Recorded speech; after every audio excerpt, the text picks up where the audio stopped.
Hello, everyone, and welcome to Spirit 23. It's our daily devotional from Trinity United Methodist Church in Seymour, Indiana. We hope you do enjoy them. For the next week or so, we'll be bouncing back and forth from Book 2 of The Chosen, from Max Lucado's Calm Moments for Anxious Days, and a new book we've started reading from Lloyd Ogilvie. That's called The Heart of God. Next week, we'll be on a mission trip to Mountaintop, Tennessee, and we'll hopefully bring you some devotionals from down in Tennessee. And I think those will be even more spiritual than the devotions we bring you from my backyard. So hope you enjoy those and hope you will stay tuned for those. This devotion is called Fasting. It is from Book 2 of The Chosen.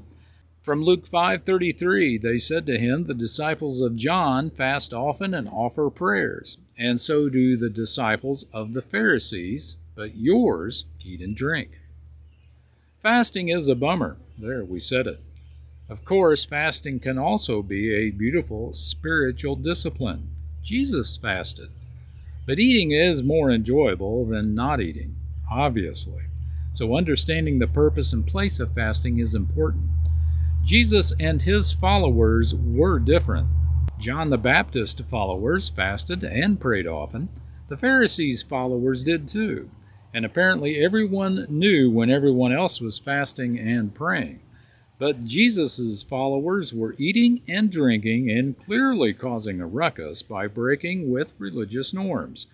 Perhaps the disciples were preoccupied by all the miracles. Perhaps they were enthralled with the radically new things Jesus was teaching. Perhaps they were barely keeping up with what they were witnessing and experiencing in his presence. So not eating didn't occur to them, but more of that in a second. Here is what fasting isn't. Fasting isn't for public consumption, no pun intended. Fasting is like prayer in that we are not supposed to do it for the sake of people watching. It's not a way to earn spiritual street cred. In fact, the opposite is true. Fasting is supposed to be private, between us and God. And when you fast, do not look gloomy like the hypocrites, for they disfigure their faces, that their fasting may be seen by others. Truly, I say to you, they have received their reward. But when you fast, anoint your head and wash your face, so that your fasting may not be seen by others, but by your Father who is in secret. And your Father who sees in secret will reward you, from Matthew 6. Fasting isn't a way to pray harder. Sometimes we think we're contributing to the power of prayer, as though our passion, intensity, tears, and in the case of fasting, self-discipline, cause God to pay closer attention. But God is always paying close attention to his children. So while fasting may be evidence of our earnestness or need, it doesn't cause us to be more heard by God than when we're eating. You know, when I sit down and I rise up, you discern my thoughts from afar. Even before a word is on my tongue, behold, O Lord, you know it altogether, from Psalm 139. And fasting isn't an end game. It's merely a means to an end. In other words, spiritual disciplines are only valuable if they usher us into the presence of God. In and of themselves, they're empty exercises. For you, God, will not delight in sacrifice, or I would give it. You will not be pleased with a burnt offering. The sacrifices of God are a broken spirit. A broken and contrite heart, O God, you will not despise. From Psalm 51. God wants our hearts, not our good or dutiful or penitent behavior. Fasting is a quiet act of faith. It is action born of a belief that what God gives is better than what the world gives, even food.